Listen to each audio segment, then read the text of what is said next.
जैसा कि हमने पढ़ा कि हमारे कैपेसिटर में एनर्जी स्टोर होती है, उसी तरीके से हमने पढ़ा कि इंडक्टर के केस में भी एनर्जी स्टोर्ड होती है मैग्नेटिक फील्ड में। तो यहाँ पे अब हम कैपेसिटर की तरह ही growth and decay of current in LR circuit देखेंगे। अब वैसे आपको पता है कि कोई नई चीज़ आपको देखने को नहीं मिलने वाली है, बिकॉज ये वैसा ही है जैसे आपका चार्जिंग ऑफ कैपेसिटर होता था।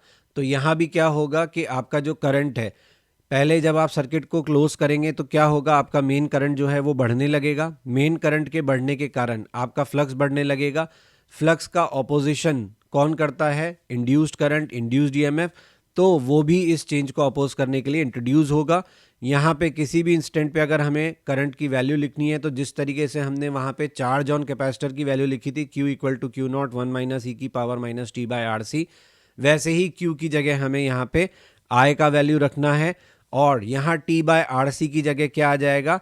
Are T by L. यानी आप समझ गए, वहाँ पे टाइम कांस्टेंट का वैल्यू आर सी था, यहाँ पे टाइम कांस्टेंट का वैल्यू क्या है? एल बाय आर है।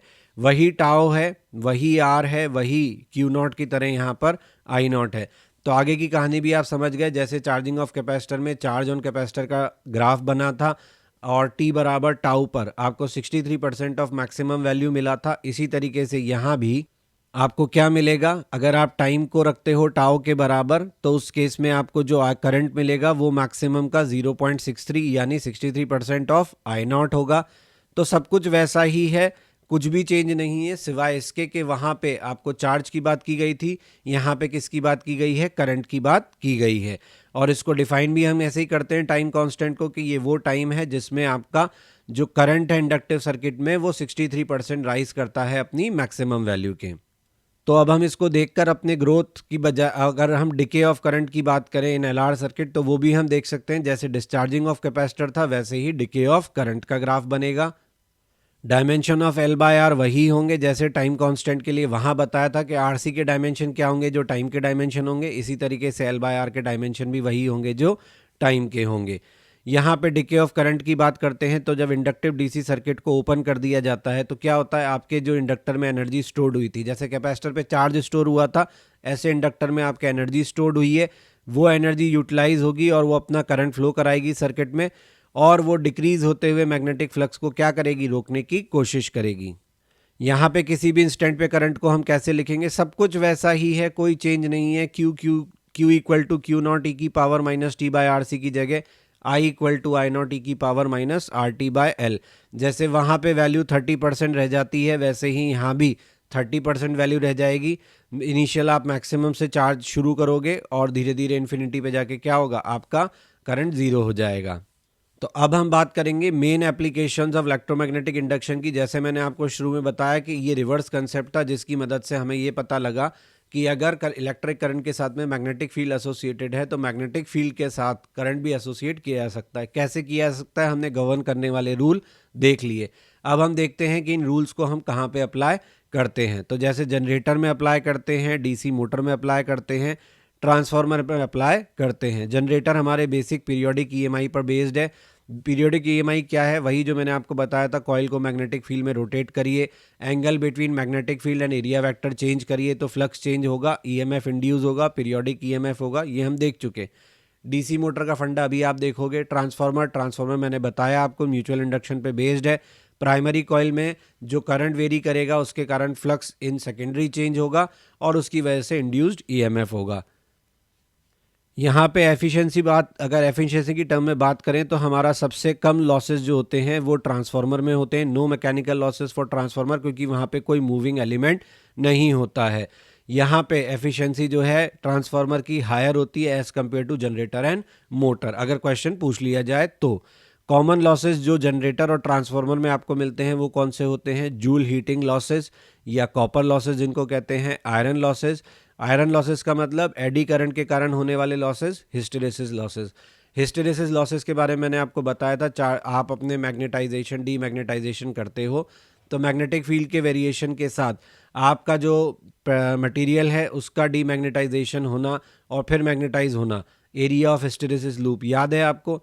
तो उसमें आपकी एनर्जी खर्च होती है, उसी को हम कहते हैं हिस्टेरेसिस लॉसेस। इसके अलावा फ्लक्स लिंकेज लॉसेज होते हैं कि आपकी प्राइमरी में जो फ्लक्स बना वो प्रॉपरली आपकी सेकेंडरी के साथ लिंक नहीं हो पा रहा है, उसके कारण भी जो वेरिएशन है वो प्रॉपरली रिफ्लेक्ट नहीं होता। इस टाइप के लॉसेस को हम क्या कहते हैं, फ्लक्स लिंकेज लॉसेस कहते हैं। तो let's start with transformer. Transformer के लिए हम कहते हैं कि ईपी इनपुट वोल्टेज है, ईएस आउटपुट वोल्टेज है, मतलब प्राइमरी वोल्टेज सेकेंडरी वोल्टेज। तो हम ये कहते हैं कि E S upon E P is equal to N S upon N P. इसके पीछे आइडिया ये है कि output power input power equal होते हैं, उनमें कोई चेंज नहीं होता। ट्रांसफार्मर जो है वो पावर प्रोड्यूस नहीं करता है, ये सिर्फ आपके वोल्टेज और करंट को बदलता है। तो पावर में वोल्टेज और करंट की जो वैल्यूज़ है उनको इंटरचेंज कर सकता है, इसके अलावा ये कोई और वेरिएशन नहीं करता। तो जैसे ये प्रिंसिपल पे बेस्ड है, किस पे, म्यूचुअल इंडक्शन पे। म्यूचुअल इंडक्शन का मतलब पहले में फ्लक्स चेंज होगा तो दूसरे में इंड्यूस्ड ईएमएफ होगा। तो ये डीसी के लिए काम में नहीं लिया जा सकता, एसी के लिए ही काम में लिया जा सकता है। इसकी मदद से हम क्या कर सकते हैं, large AC at low voltage को हम small current at high voltage में कन्वर्ट कर सकते हैं। मैंने आपको बताया ना, वोल्टेज करंट के प्रोडक्ट को ही ये बदल सकता है। तो पहले आपका जो था वो लार्ज एसी था, वोल्टेज लो था, बाद में करंट स्मॉल हो गया, वोल्टेज हाई हो गया। इसी बेस पर इसकी दो वैरायटी होती है, स्टेप अप और स्टेप डाउन। स्टेप अप में क्या होता है कि आपका वोल्टेज बढ़ा दिया जाता है, इनपुट पे कम वोल्टेज होता है, आउटपुट पे वोल्टेज ज़्यादा होता है। स्टेप डाउन में क्या होता है कि इनपुट पे वोल्टेज ज़्यादा आता है, आउटपुट में कम चाहिए होता है। डोमेस्टिक में क्या होता है, स्टेप डाउन चाहिए होता है, क्योंकि हमारे घरों में जो अप्लायंस लगे होते हैं वो हाई वोल्टेज पे नहीं काम करते, कम वोल्टेज पे काम करते हैं, जबकि हमें सप्लाई जो आती है वो हाई वोल्टेज पे आती है ताकि रेजिस्टेंस लॉसेस कम हो। तो इसलिए आपके जो एरिया में लगा होता है that is called step down transformer, जिसका काम होता है कि आने वाले करंट का वोल्टेज कम कर दे और आपका जो करंट है उसकी वैल्यू जो है वो बढ़ा दे। तो करंट बढ़ जाएगा और आपका वोल्टेज जो है वो क्या हो जाएगा, कम हो जाएगा। आपकी इंडस्ट्रियल सप्लाई जो होती है उसमें उल्टा होता है, करंट की वैल्यू रिड्यूस हो जाती है क्योंकि आपकी जो मशीनरी होती है वो हैवी वोल्टेज पे काम करती है। एनर्जी यहाँ पे ट्रांसफ़र होती है without altering the frequency using transformers. हम यहाँ पे फ्रीक्वेंसी ऑफ करंट को नहीं बदलते। सिंपल ट्रांसफार्मर में जनरली दो चीज़ें होती है, प्राइमरी कॉइल और सेकेंडरी कॉइल, ये मैं आपको बता चुका हूँ। ये दोनों कॉइल्स एक दूसरे से इंसुलेट करके रखी जाती हैं, एक कॉमन सॉफ्ट आयरन कोर पे बांधी जाती हैं। Soft iron core hysteresis losses को रिड्यूस करने के लिए है, एडी करंट्स को रिड्यूस करने के लिए है। इसके अलावा भी बहुत सारी चीज़ें जो अप्लाई की जाती हैं, जैसे इन कॉइल टैंक में रखा जाता है ताकि आपके जो हीट लॉसेज है वो रिड्यूस किए जा सके। लैमिनेशन करके रखा जाता है ताकि आपके एडी करंट लॉसेज रिड्यूस किए जा सके। Resistance between the two coils infinite होता है। एक क्विक कंपैरिजन देख लीजिए स्टेप डाउन और स्टेप अप ट्रांसफार्मर के बीच में। जैसा कि मैंने आपको बताया, प्राइमरी का वोल्टेज ज़्यादा होगा, सेकेंडरी का कम होगा। तो ऑब्वियसली प्राइमरी का अगर वोल्टेज ज़्यादा था तो प्राइमरी का करंट कम होगा, सेकेंडरी का करंट ज़्यादा होगा। नंबर ऑफ टर्न्स से ही आपके वोल्टेज डिसाइड होते हैं। जिस तरफ आपको वोल्टेज ज़्यादा चाहिए वहाँ नंबर ऑफ टर्न ज़्यादा होंगे, जहाँ आपको वोल्टेज कम चाहिए वहाँ आपको नंबर ऑफ टर्न्स कम रखने होंगे। इसी के बेस पे आपका स्टेप अप और स्टेप डाउन ट्रांसफार्मर डिज़ाइन किया जाता है। कंपैरिजन है between ideal and real transformer के, अगर आइडियल ट्रांसफार्मर हो तो वो कैसा होता है, रियल हो तो वो कैसा होता है। आइडियली हम मानते हैं कि कोई पावर लॉस नहीं होगा, इनपुट पावर बराबर आउटपुट पावर होगा, वीपी आईपी बराबर वीएस आईएस होगा, और ये आपके voltage across secondary, voltage across primary, current in secondary, number of turns in secondary, number of turns in primary, इनके बीच में रिलेशन है। याद रखना आसान है। आपका जो करंट और वोल्टेज है इनका रेशो हमेशा उल्टा था, क्योंकि V इंटू आई कॉन्स्टेंट रखा जाता है। M का वैल्यू यहाँ पे अंडर रूट L1 L2 लिया जाता है, कोफिशिएंट ऑफ कपलिंग को 1 लेते हुए। रियलिटी में क्या होता है, रियलिटी में ये होता है कि पावर लॉस होते हैं एडी करंट्स के कारण। आउटपुट पावर जो होती है वो इनपुट पावर के बराबर नहीं होती, एफिशिएंसी पे डिपेंड करती है, और एफिशिएंसी फैक्टर की वजह से आपका ये जो रेशो है ये आपस में एग्जैक्टली इक्वल नहीं आता। एफिशिएंसी का रोल होता है, यानी output power upon input power से आपकी एफिशिएंसी डिसाइड होती है। जनरली सवालों में हमें आइडियल ट्रांसफार्मर दिया जाता है। अगर आपको कह कर दिया जाए कि एफिशिएंसी इन्वॉल्व है सवाल में, तो ही आप उसको रियल ट्रांसफार्मर की तरह ट्रीट करिएगा। यहाँ पे phase difference between input and output voltage 0 होता है, वो इसलिए कि फ्रीक्वेंसी मैंने आपको बताया दोनों की सेम होती है। वंस अगेन मैं बता दूं, ट्रांसफार्मर इलेक्ट्रिसिटी जनरेट नहीं करता, आपकी जनरेट इलेक्ट्रिसिटी इसको सप्लाई की जाती है, इसका काम सिर्फ वोल्टेज को चेंज करने का है। एनर्जी लॉसेज जो होते हैं, कॉपर लॉसेज जैसा कि बताया था, वो रेजिस्टेंस ऑफ कॉइल्स की वजह से होते हैं। एडी करंट लॉसेज जो होते हैं वो इसलिए इस्टेब्लिश होते हैं क्योंकि आप जब अपना फ्लक्स लिंकेज बदलते हो तो जैसे सेल्फ इंडक्टेंस होता है वैसे ही आपके मेटल की सरफेस पे फ्री इलेक्ट्रॉन्स होते हैं, उनमें आपका इंड्यूस करंट एस्टैब्लिश हो जाता है, वो आपके फ्लक्स लिंकेज को रोकने की कोशिश करता है। इस वजह से आपकी प्लेट्स पर करंट फ्लो करने लगता है, आपका जो मूवमेंट ऑफ फ्री इलेक्ट्रॉन्स है वो स्टार्ट हो जाता है। इसकी वजह से आपको हीट लॉसेस होते हैं, आपकी एनर्जी वेस्ट होती है।